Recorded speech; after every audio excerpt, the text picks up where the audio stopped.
Áhrif tónlistar á samfélagið. Í gegnum 20. öldina hafði tónlist mikið áhrif á hvernig fólk hagaði sér í samfélaginu og hvernig samfélagið breytist. Við ætlum að segja ykkur frá því. Fyrst byrjum við á þriðja áratug 20. aldar.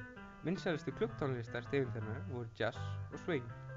Jazzöldin var hugtak sem var fundið upp af F. Scott Fitzgerald og var þáttur þriðja áratugs 20. aldar, þegar jazz, tónlist og dans varð vinsælt.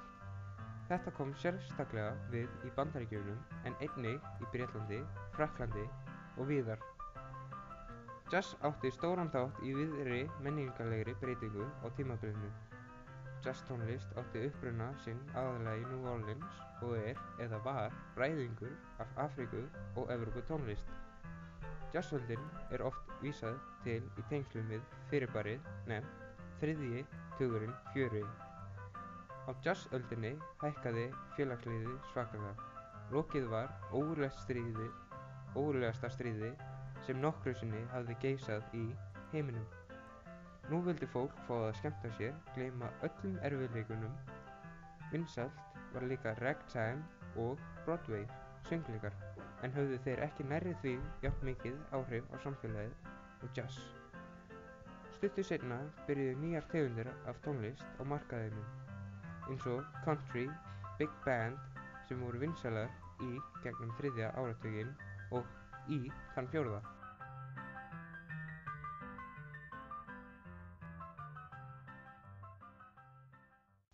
Á 5. áratugnum var seinni heimsstyrjöldin í sínu hæsta stigi, en með það að hörmungi fylgdi mikið af flottari tónlist.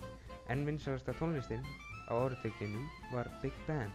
Vinsælustu tónlistarmenn áratugsins voru þeir Glenn Miller, Benny Goodman og Bing Crosby.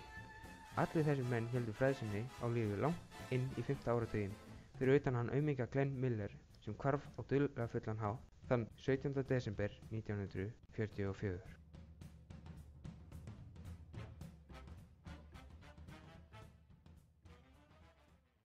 Á þessum áratugi kom inn ný tegund af tónlist sem kallaðist rockabilly. Með byrjun rocksins varð unglingurinn til.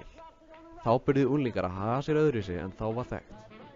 Þau byrjuðu að ögra foreldrum sínum með djörfum klæðaburði, villtri hárgreiðslu og alls kyns stælum. Með því urðu unglingar að markaðshópi. Þess vegna urðu til æ fleiri hlutir ætlaðir fyrir unglinga, eins og tónlist, kvikmyndir og fatatíska.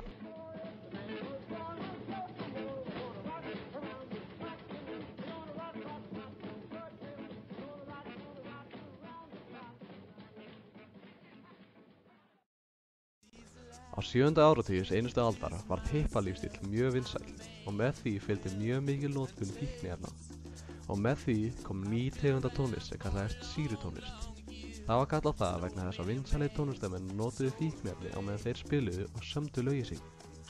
Það tónlistamenn voru til dæmis Jimi Hendrix og Jim Morrison. Vinsælar rockhljómsveitir á þessum tíma voru til dæmis The Doors, The Beatles, The Rolling Stones og The Animals.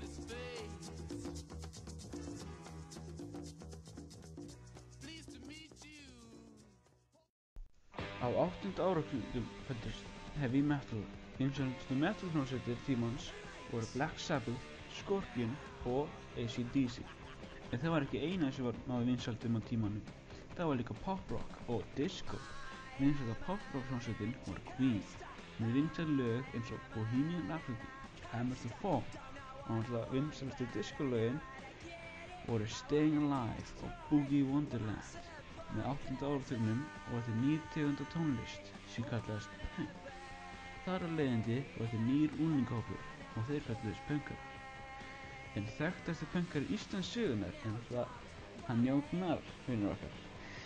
Og vinsælustu hljómsveitirnar var Sex Pistols.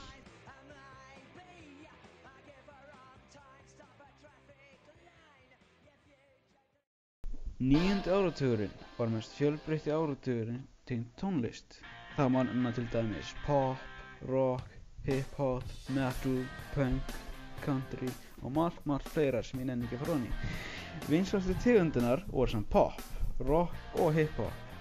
Í það tegundum af tónlist voru vinsælustu hljómsveitirnar eða tónlistarmenn Michael Jackson í popinu, Iron Maiden í rockinu, flash í hiphopinu. Fatasíllinn breytist líka mjög mikið með tónlistinni. Í samanburði við nútíma klæðnað lítið það fáránlega út, og ég er að meina fáránlega, en á tímanum var þetta besta tískan sem var í, út af því hún var raunveruleg.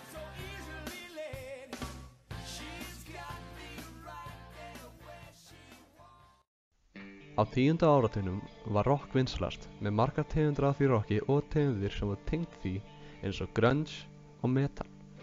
Á þessum tíma með vinsældum grunge hljómsveitarinnar Nirvana byrjuðu unglingar að klæða sig eins og meðlimir hljómsveitarinnar. Á þessum áratugi byrjaði líka eins og vinsælasta elektrohljómsveit allra tíma, Daft Punk. Fyrsta albúmið þeirra hét Homework og kom út árið 1997. Frá því hafa þeir gefið út mörg vinsæl albúm og eru enn vinsælir í dag.